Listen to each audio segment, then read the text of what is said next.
And here we are, we're updating the 5x5 tent. We've got 6 plants in here in 5-gallon pots.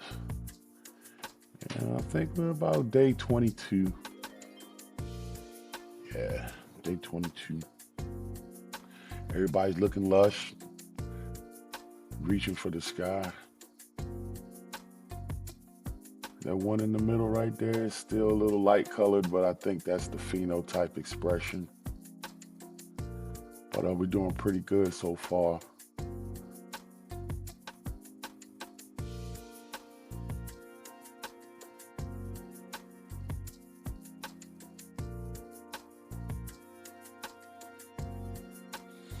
But let's take a closer look over here in this corner. Yeah, right here.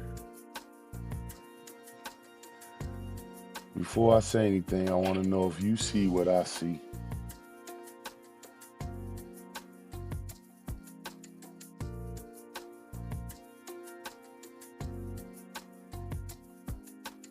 One of the better looking plants in the tent too.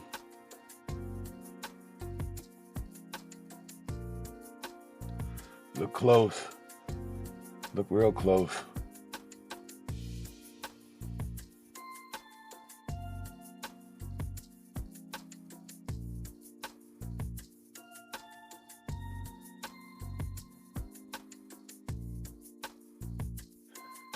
Yep, you see them? Them girls trying to be boys.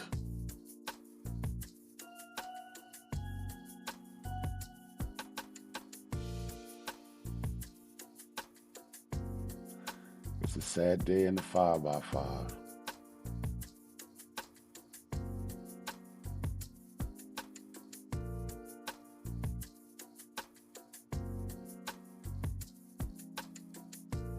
Yep, folks, those are pollen sacs.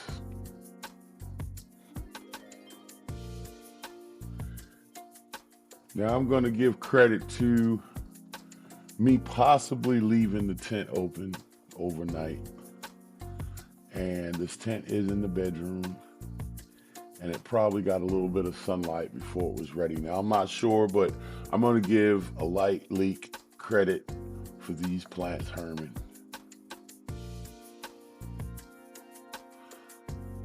I was a little lazy and a little slack just because I have them in the bedroom. But yeah, everybody else is looking good. Like they're praying, reaching up, they're getting enough water. But it's this one right here. And you got to know what happens after that. Chop, chop, chop. Got to get rid of you.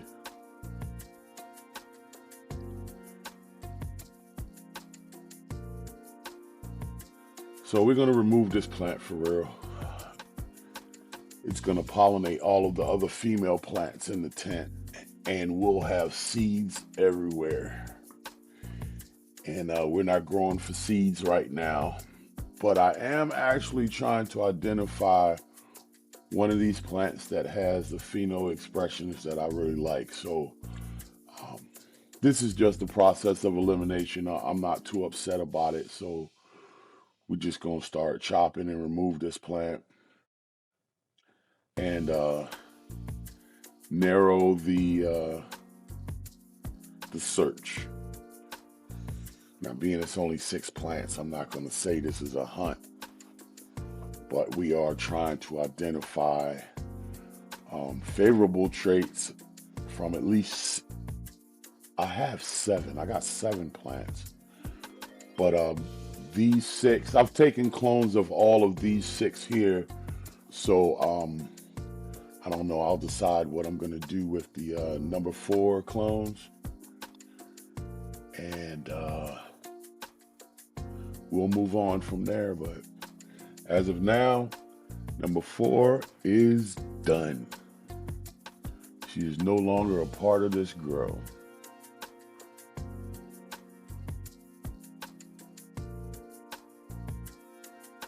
Yeah, man, if I didn't catch that, though, she could have caused some problems.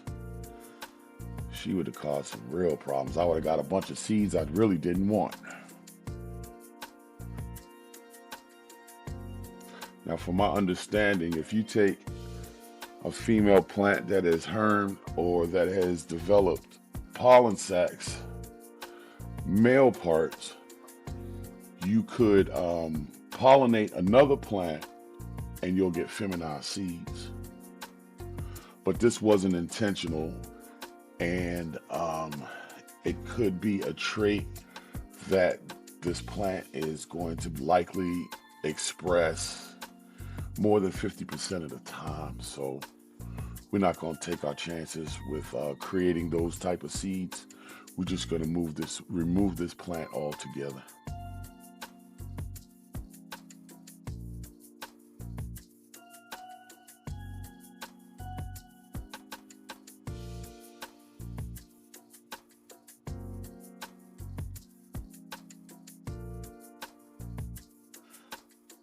Some nice spacing in there too. They got some big buds down the stem, but that's okay. That's part of the process. I'm not a breeder. I haven't really learned too much about breeding, other than the common sense logic of it all.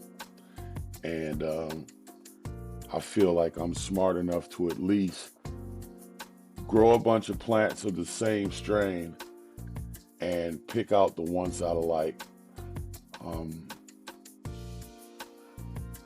according to their expressions.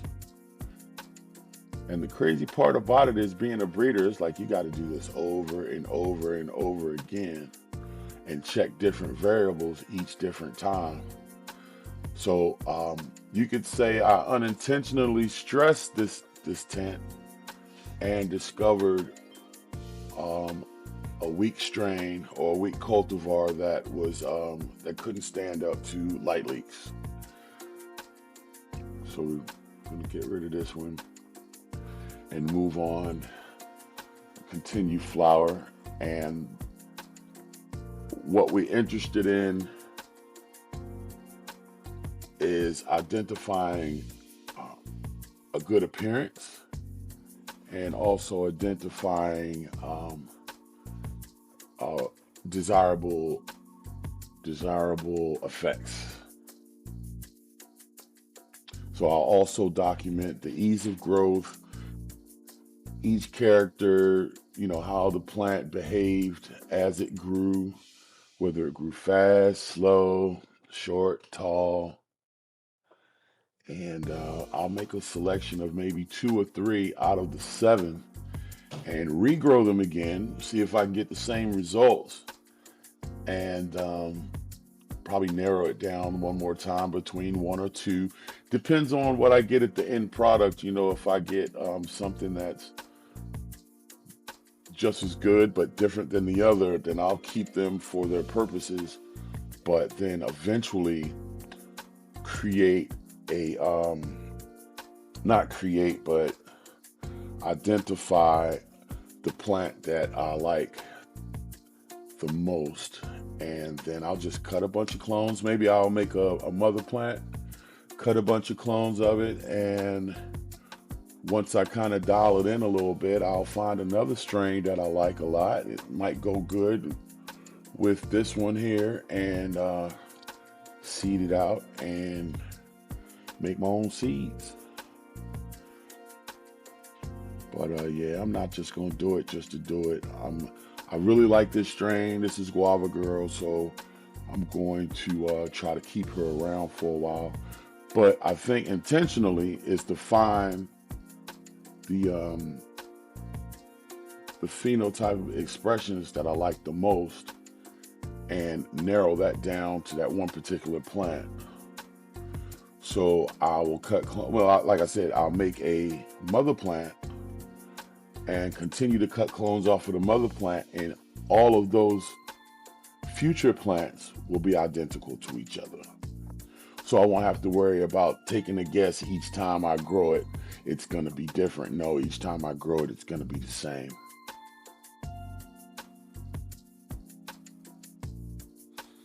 Yeah, man, I feeling bad about that space right there in the canopy. But it's all right. I mean, I guess if I was a breeder, then that would be expected.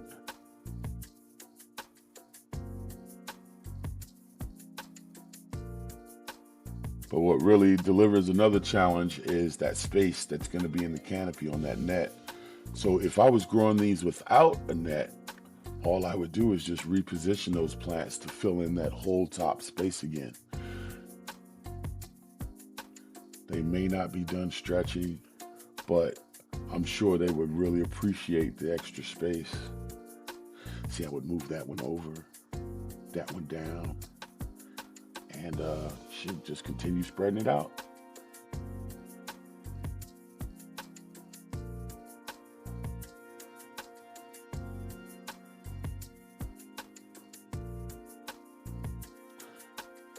And look, that plant looks so healthy.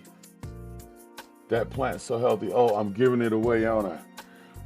That second plant, the plant to the right of number 4 is number 5. And that one actually hermed too. So I had to remove both of those. And so that left me a nice big old space right there in the front. But believe it or not, they stretched even more to where they made that space smaller. So they would have been crammed in there.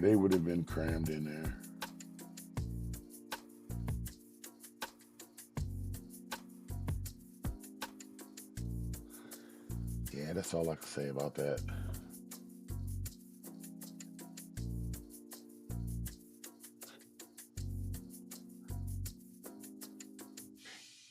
Now, there's a good chance that that plant could have hermed because I lollipopped them so well. Look at that good job. Little skinny legs. But the reason why I say that is I actually lollipopped these 2 weeks in the flower. It was just way too leafy. It was too crowded down there, and I was really afraid of having a high humidity.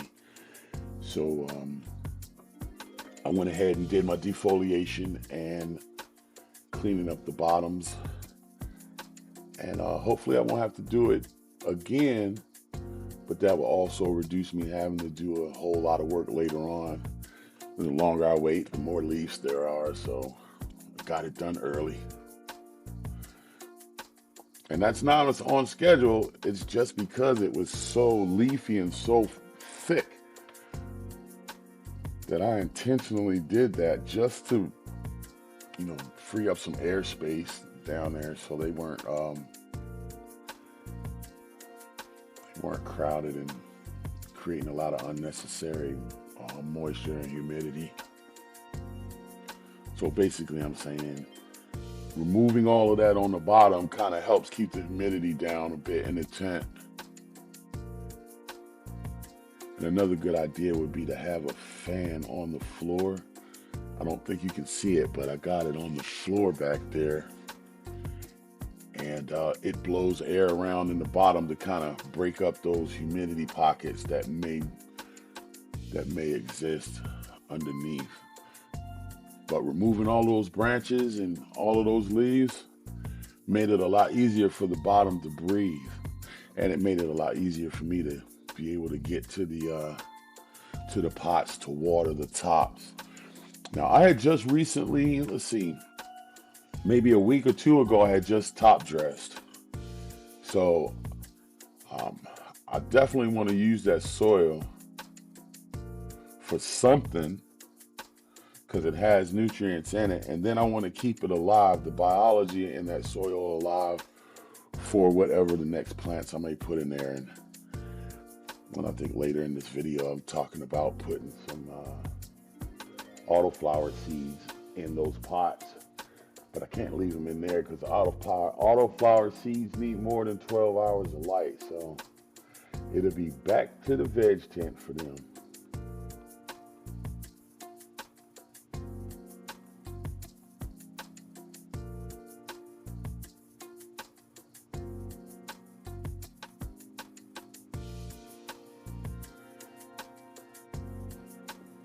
So just here I am trying to keep the top surface of the soil moist to help with the breakdown of the dry amendments. So it's not just water, I'm using a bit of recharge. It's beneficial bacteria. It's sort of like a compost tea maybe. It's got sugars and bacteria in it that will help the existing bacteria continue to grow or help them break down that organic material on the top.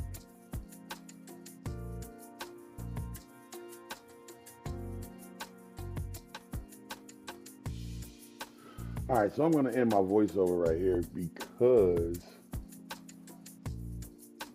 the audio is about to start, and I had to do this voiceover because something happened to the audio on these recordings. So that's my explanation of what happened in this update. So we're going to move on. Thanks for listening and thanks for letting me talk. Peace.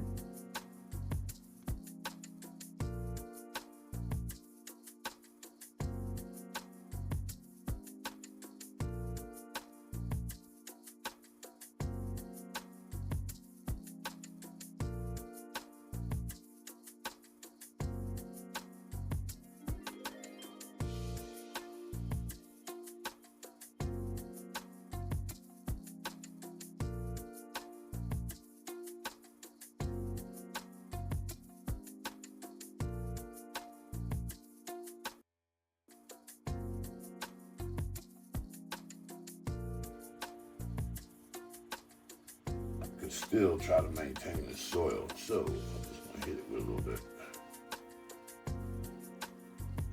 I just top dressed these two.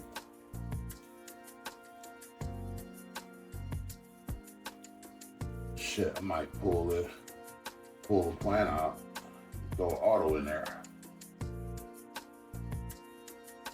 Hell yeah, it sounds like a good idea.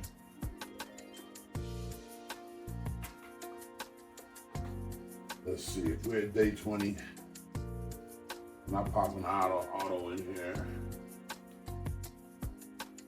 Probably got another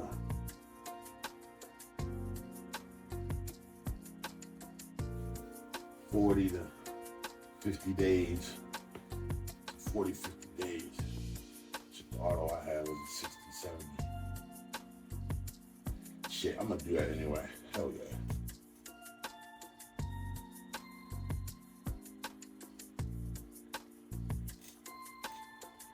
While I was watering this one, I'm looking at this one, looks like they're getting the same little pollen sacs on there.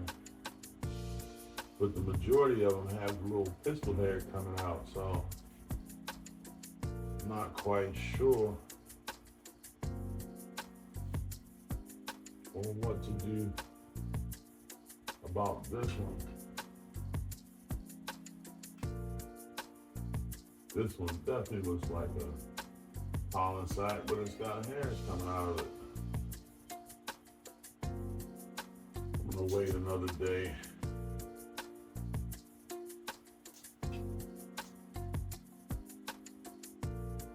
I'm gonna wait another day, see what it looks like tomorrow. And then we'll decide we're gonna have to take another one out of here. Be number 5. Number 4, number 5. And this one next to number 5 is not doing anything like that at all.